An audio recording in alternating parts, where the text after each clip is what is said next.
Okay, welcome back mga boss at meron tayong subscriber nagpapatulong.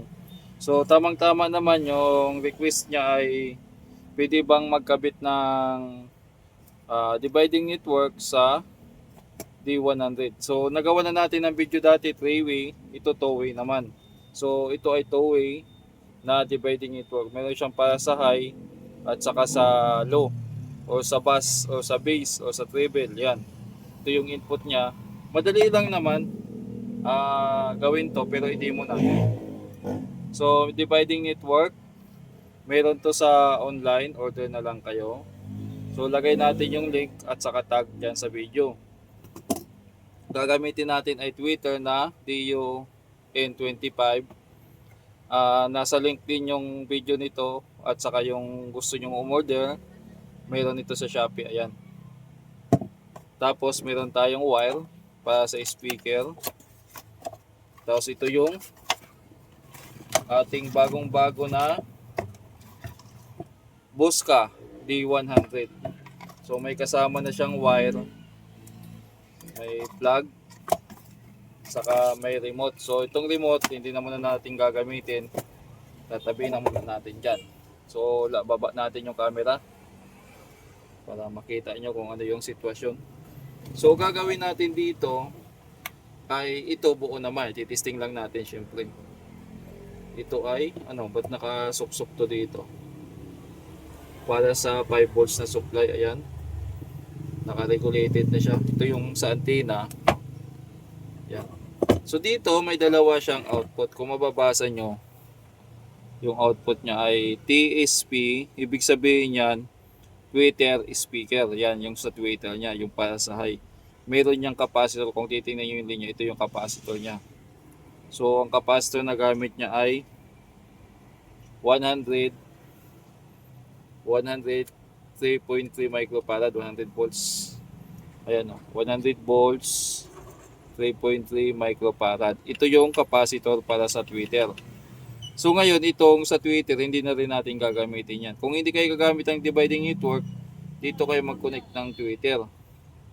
Pero dahil gagamit tayo ng dividing network ngayon, hindi na natin kailangan gamitin to. So gagamitin natin dyan na ito, yung para sa speaker niya. Yan. Nakalagay 4 to 8 ohms. So salpak natin dyan. Madali lang to mga boss. Madali lang. So dito, ihinang natin. Pwedeng nakasakit, pwede rin namang naka-tornilyo na lang. Yan. This time, para maganda yung connection, ihinang natin. Para sure ball na maganda yung kapit. Hinangan muna natin tong mga terminal. Yan. So maganda rin may dividing network mga boss. Para maganda yung tunog ng sounds nyo. Iba din kasi kapag naka-dividing network ka. Yan, hinangan natin para madaling kumapit yung panghinang natin. Okay? So dito, susundan lang natin yung guide. May nakalagay naman kung saan yung positive saka negative. So dito, ito yung positive niya. Dito na side. Yan. Yan. Ito naman yung negative niya. Yan, tingnan natin dito. Tingnan nyo ito yung galing dito sa Bluetooth amplifier. Yan. Yan, galing dito. Yan. Tapos ito naman, papunta sa bass dito sa speaker. Tapos itong isa, treble papunta sa tweeter. Yan. Usog natin dito. Ngayon, maghihinang tayo ng wirings. Unahin natin yung sa tweeter. Nga pala, kung may dividing network na kayo, hindi na kailangan maglagay ng capacitor sa tweeter. Tandaan nyo yan mga boss.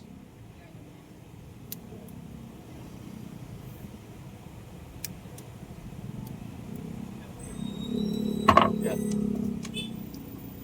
Madali lang, no? Paubos na pala lead natin. Yan, gamit ko pala na lead ay Broadway. Yan, paubos na nga eh.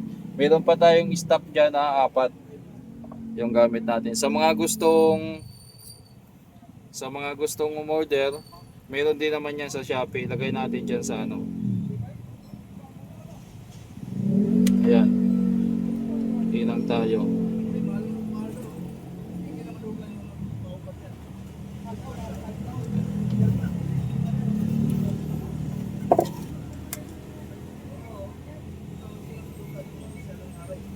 Yung panghinang pala na gamit ko, baka may magtanong. Ito ngayon yung ginagamit ko, Sheye ang brand, 30 watts lang. Meron din ito sa Shopee. Order nyo lang. Nasa 100 plus lang to. Depende sa store na mapupuntahan nyo. Maglalagay tayo ng mga link dyan kung ano. So, kumusta to gamitin? Maganda naman kasi ginagamit ko ngayon.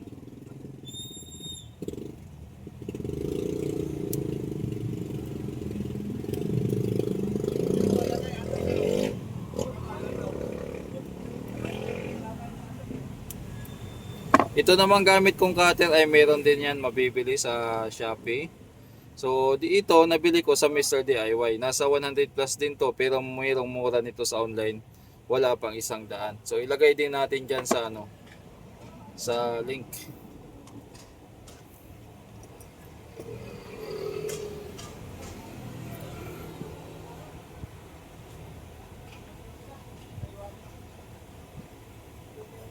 Ayan, hinahinangan natin yung wire. Aray, mainit, napaso. Nahawakan ko yung bagong hinang na wire. Nagulat tayo mga boss ah. So dito hinangin na natin yung ano, madali lang na. Isa to sa ano pinakamadali kasi may guide na siya. Ayan, positive tapos negative yung nasa loob. Ibig sabihin yung nasa outer side niya positive. Tapos negative naman yung nasa loob. So kung titingnan nyo, yung kulay pula yun ang pinaka-positive. Yung kulay itim yun naman yung negative.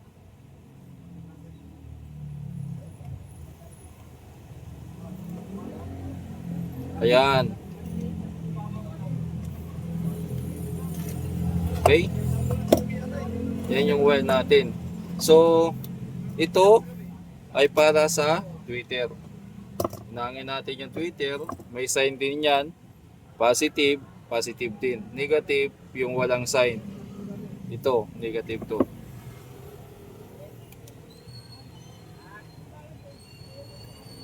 Yan.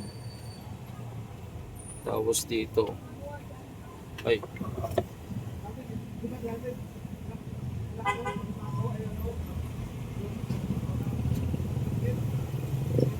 Yan. So, para sa Twitter, okay na. Ayan, sa Twitter. Yung para naman sa woofer, ito yung speaker natin na gagamitin. 10 inches na walang tatak. Wala siyang brand. Dito naman, may nakalagay din siya na positive. Ayan o, yung malaking terminal. Kung hindi nyo makita to, yung pinakamataba, yun yung sa positive. Hinang tayo.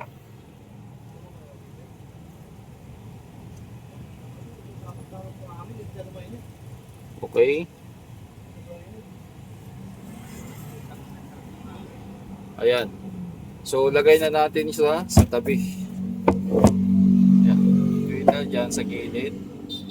Tapos, iangat na natin tong ano natin. Ayan. Ito yung Twitter. Ito yung dividing. Ito naman yung ating Bluetooth. So lagay na tayo ng cord ngayon. Ngayon nakapangbaba yung volume. So itong dalawa ay gitna na natin. Ang volume namin ay ibababa lang muna natin. So power on tayo.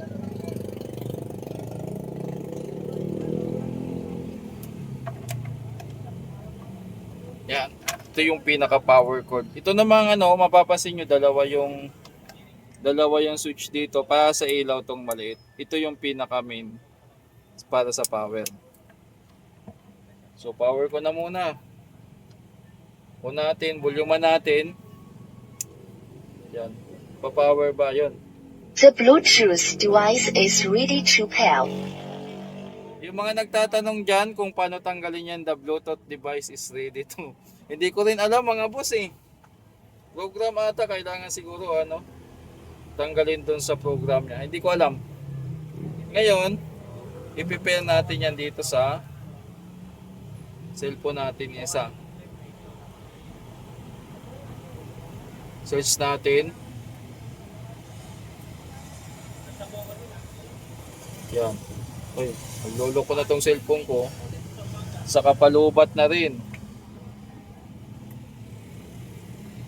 So may nakalagay dito SMA 190. Tingnan natin kung yan yun.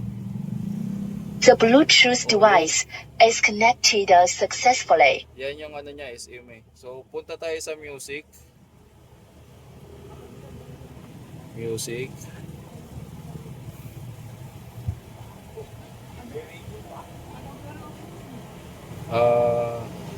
Ano ba maganda ipatugtog dito?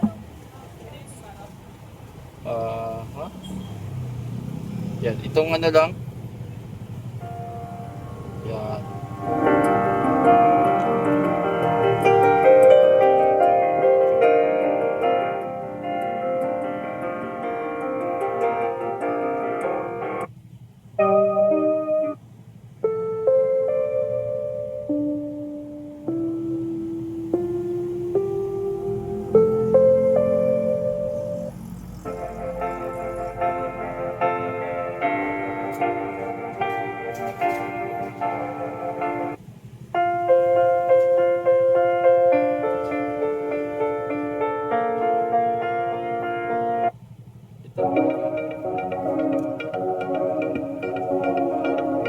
Twitter.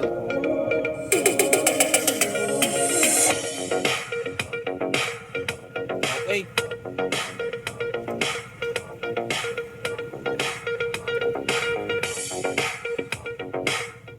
Ngayon, kung gusto mong palitan siya ng ng linya sa Twitter, kung anong klaseng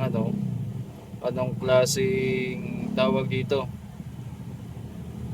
Twitter ang gagamitin, pwede naman to, dalawa kasi yung selection nito para sa Twitter.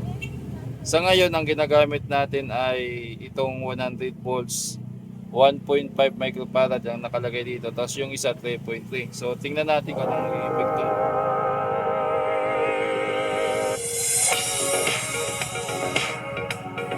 Okay.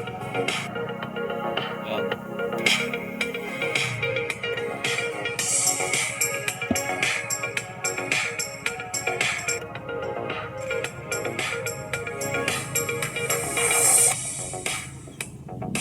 Mas pino pag ito naman pag nakadaan ng capacitor.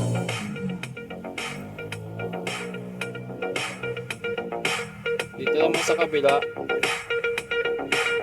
Yan. Oil. Tumaan pa rin ang capacitor.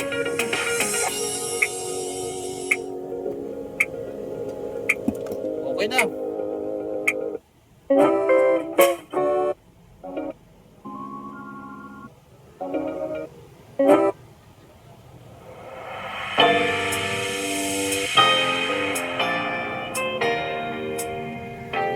So try natin ng ibang tugtog, baka sabihin nyo try natin ng budots o ano ba tawag dyan, remix. Yan, ito naman. Ika lang, commercial pa. But on a global scale.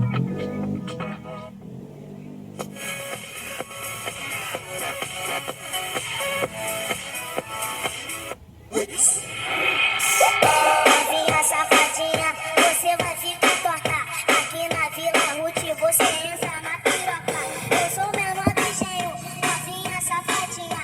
Então vem cá mamar, vem cá mamar, vem cá mamar, vem cá mamar, vem cá mamar, vem cá mamar, vem cá mamar, vem cá mamar, vem cá mamar, vem cá mamar. Então vem cá mamar, vem cá mamar, vem cá mamar, vem cá mamar, vem cá mamar.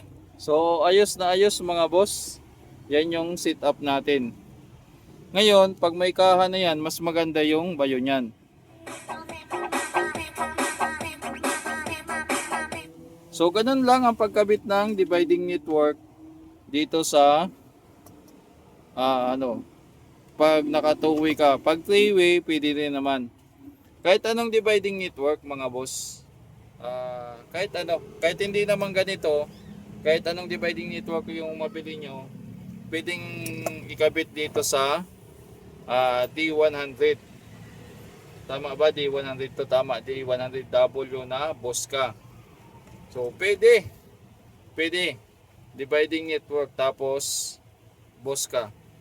So hanggang dito lang mga boss yung vlog natin. At pinatunayan lang natin na pwede yung dividing network sa Boska. Ayan. Okay?